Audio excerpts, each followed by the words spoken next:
students, welcome back to my channel. In this class we are going to discuss about the pollen pistil interaction. Till now we studied that the transfer of pollen grains from anther to stigma of the same flower or of different flower, everything we have discussed. Now we are going to discuss the pollen pistil interaction. So what exactly is a pollen pistil interaction? All the events that starts from the deposition of pollen grains on the stigma. All the events from the deposition of pollen on the stigma till the entry of pollen tube into the ovule is called as pollen pistil interaction. I will repeat. So, all the events from the deposition of pollens on the stigma till the entry of pollen tube into the ovule, together it is referred to as pollen pistil interaction. And it is a dynamic process. This pollen pistil interaction, it is a dynamic process which is mainly involving the recognition of pollens by stigma. Always the pollen grains will be landing on the stigma, and this stigma will recognize the pollen grains whether they are right type or wrong type. If they are right type, the pollen grains are called as compatible. If they are wrong type, it is called as incompatible. So this dynamic process, it mainly involves the recognition of pollens by the stigma, because the stigma can accept pollens if they are compatible, and it will reject the pollens if they are incompatible. You know that during pollination, the transfer of pollen grains may take place onto the stigma, but we cannot give guarantee that always the right type of pollen grains will be falling on the stigma. Because if the wind is carrying the pollen grains, different variety of pollen grains will be come in contact with the stigma of a flower.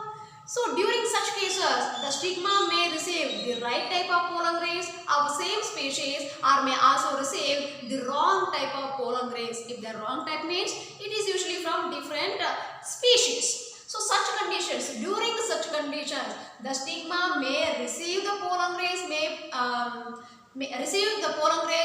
be from the same species or from the different species. But this stigma will accept the pollens if they are compatible and reject the pollens if they are incompatible. Because the pistil, so the pistil has to recognize whether the pollen are of a wrong type or if they are right type. If they are right type, they are only called as compatible. If they are wrong type, they are called as incompatible. So the pistil has the ability to recognize whether it is a right type or a wrong type. If the pollens are right type, if they are compatible, then the stigma will allow the pollen to germinate on the stigma.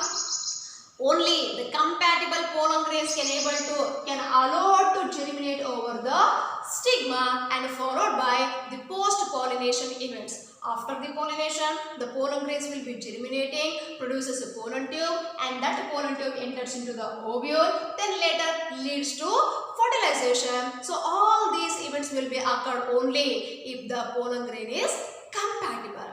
If the pollen grain is of wrong type or it is incompatible, if the pollen grain is incompatible, the stigma or the pistil, it will reject the pollen grain by preventing the pollen germination. If the compatible pollen grain, it will allow germination. If it is incompatible pollen, it will prevent the pollen germination on the stigma.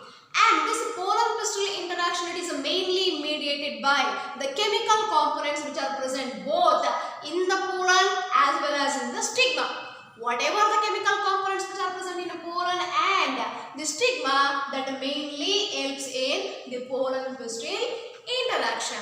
And it mainly depends upon the physical and chemical components.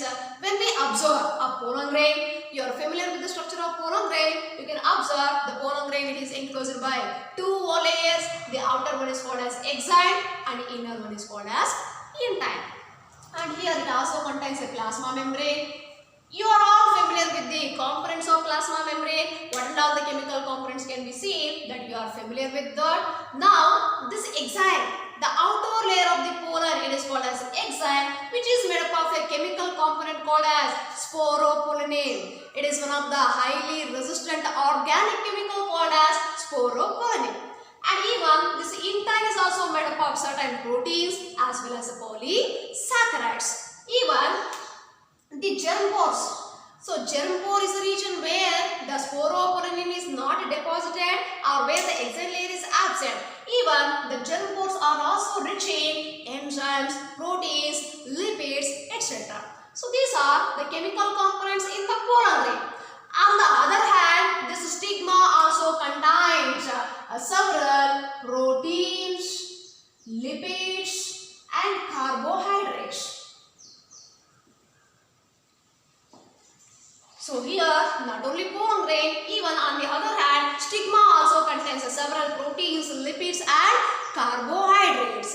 So these chemicals, whatever the chemicals which are present in pollen grain, interact with the chemicals which are present on the stigma. These chemicals interact and then decides the compatibility or incompatibility of the pollen.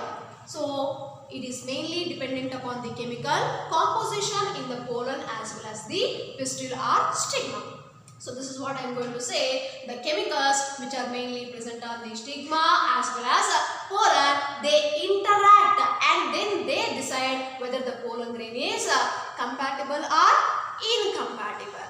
If the compatible pollen falls on the stigma, so already they decided that this pollen grain is compatible. So this is called as compatible pollination.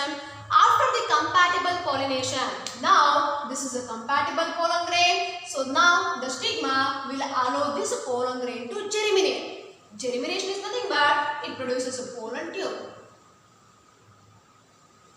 You know that the pollen tube will be produced from the intine, from any one of the germ pore. Only the pollen tube, the production of pollen tube is only called as pollen germination. This pollen germination takes place only on the stigma. If they are compatible, the stigma will allow to germinate on the stigma.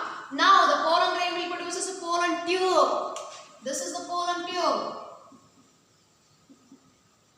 Now, whatever the contents which are present in the pollen grain can enter into the pollen tube. So, just have a look here. Here, there is a formation of pollen tube. The contents which are present in the pollen grain now transferred into the pollen tube. And this pollen tube, it will grow deeply in the stigma as well as in the style. So it will be growing deeply in the stigma as well as style. Here, you should recall certain things that we studied during the structure of pollen grain. You know that in some plants, the pollens may shed at a two-celled stage. So this is the two-celled pollen grain. In certain plant species, the pollen grains will be shed at two-celled stage, which contains a larger vegetative cell and a smaller generative cell. And later, this generative nucleus divides to form two male gametes. So in the plants which contain or which shed pollen grain at a two-cell stage, these male gamete formation will be taking place when the pollen tube will be growing in the stigma. So when the pollen tube starts to growing in the stigma, at that time the generative nucleus divides to form two male gametes.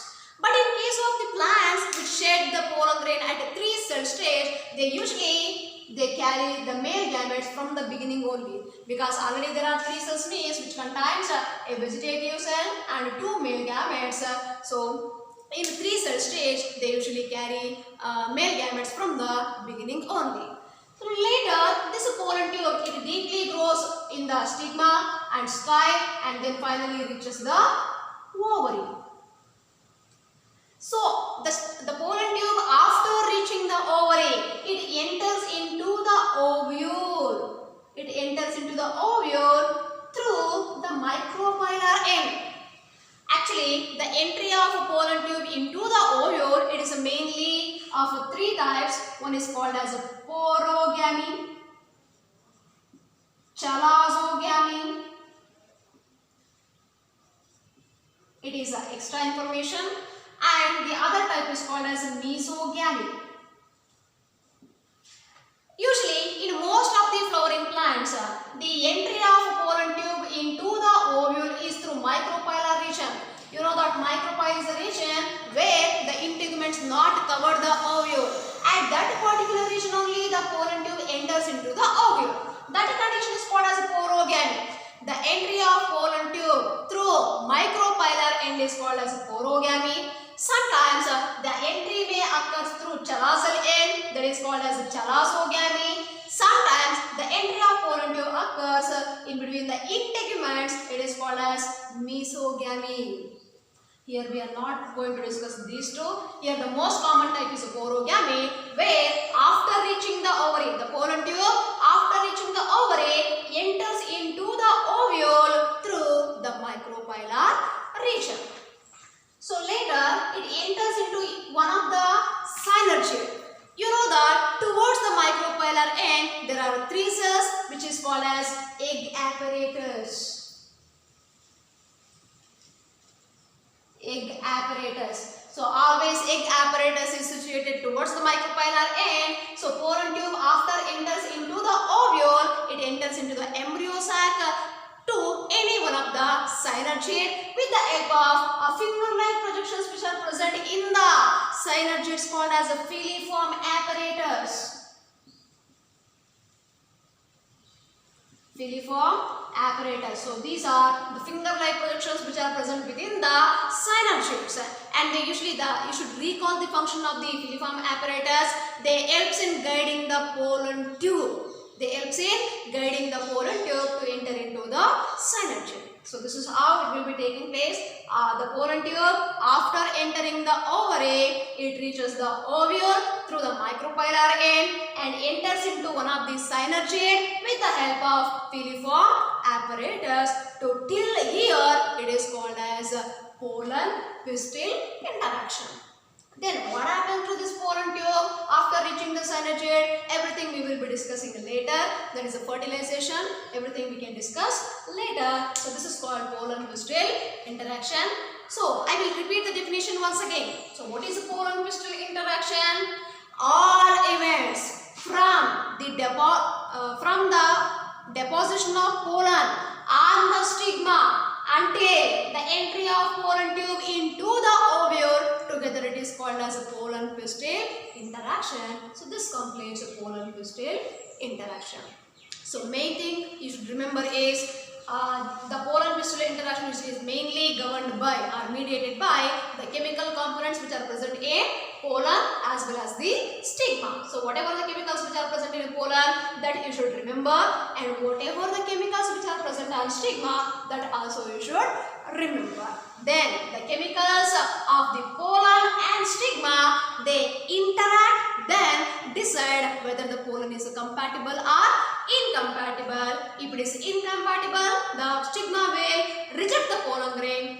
If it is compatible, it will accept the pollen grain by allowing the formation of pollen tube, and this pollen tube will carry the two male gametes. This pollen tube deeply grows in the stigma, style, reaches the ovary and enters into the ovule through micropylar end. And you should remember, the pollen tube will be formed from any one of the germ pore. The intine only grows as a pollen tube from any one of the germ pore. So till here it is called as a pollen pistil interaction. In the next class we are discussing artificial hybridization.